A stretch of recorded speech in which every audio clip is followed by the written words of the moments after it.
अस्सलाम वालेकुम। बच्चों का पखाने के साथ खून आना ये एक का इन्फेक्शन होता है जिसमें बच्चों को लूज मोशन के साथ साथ ब्लड आता है, पस आती है।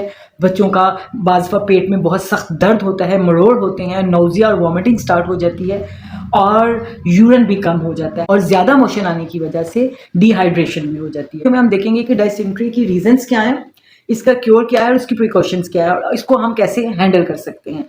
तो वीडियो को स्टार्ट करते हैं। बच्चों के पखाने में खून का आना, सबसे पहले इसकी रीजंस देख लेते हैं। इसकी बेसिक रीजंस दो ही हैं, एक फूड और एक वाटर।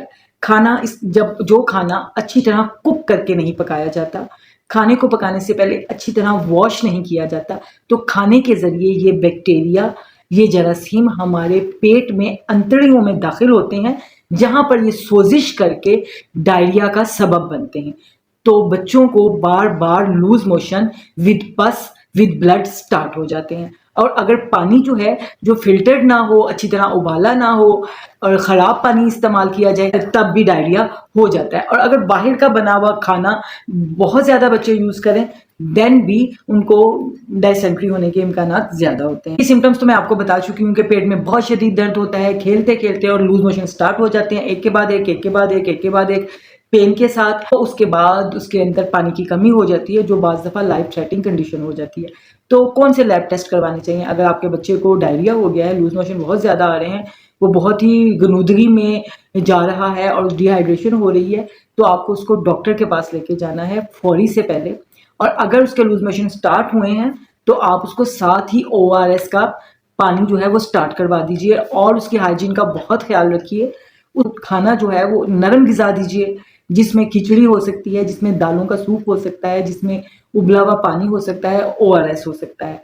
तो ये चीज़ें उसको खाने को दीजिए। कुछ प्रिकॉशंस करवाइए कि बच्चे जब वॉशरूम जाए, हर स्टूल पास करने के बाद अपने हाथों को अच्छी तरह वॉश करें और उसके नेल्स को ट्रिम करें ताकि नेल से कोई इन्फ्लेमेशन, कोई बैक्टीरिया, वायरस अंदर ना जाए और जाके तबाही का बायस ना बने।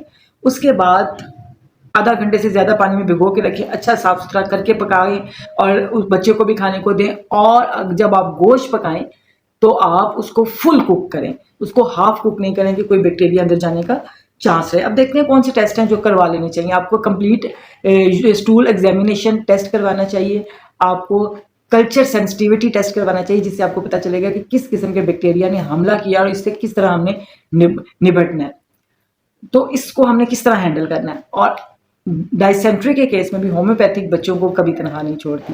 डायसेंट्री में होम्योपैथिक बहुत अच्छा रोल अदा करती है, लेकिन इसको आपने अकॉर्डिंग टू सिम्टम्स देना है। इसमें जो मेडिसिन बहुत अच्छा काम करती रही हैं, जिनके मैंने बहुत अच्छे रिजल्ट्स देखे हैं, उनके नाम बता देती हूँ, लेकिन आपने उनको उनकी सिम्टम्स के हिसाब से अपने डॉक्टर से कंसल्ट करने के बाद ही यूज़ करवाना है। इसमें जो बहुत अच्छा काम करती है ब्लड के साथ डायसेंट्री में मर्ककॉर, जिसने बहुत अच्छे रिजल्ट दिए। उसके बाद मर्कसॉल, एलोज, आर्सेनिकम एल्ब, कैनहेरिस 30 में। बच्चों में डायसेंट्री की बहुत अच्छी मेडिसिन मर्काब और एलोज है। तो इन मेडिसिन को आप अकॉर्डिंग टू सिम्टम्स यूज़ करें तो इंशाल्लाह बहुत अच्छा करें। इससे आपके बच्चों को, हमारे बच्चों को, सब बच्चों को इस बीमारी से, नजर बद से, नजर प्यार से, नजर हसद से और हर तरह के जहरीले मर्ज से, जहरीले जानवर के काटने से बचा के रखें। मिलते हैं इंशाल्लाह नेक्स्ट वीडियो में नेक्स्ट डिजीज़ के साथ। तब तक के लिए अल्लाह हाफिज़।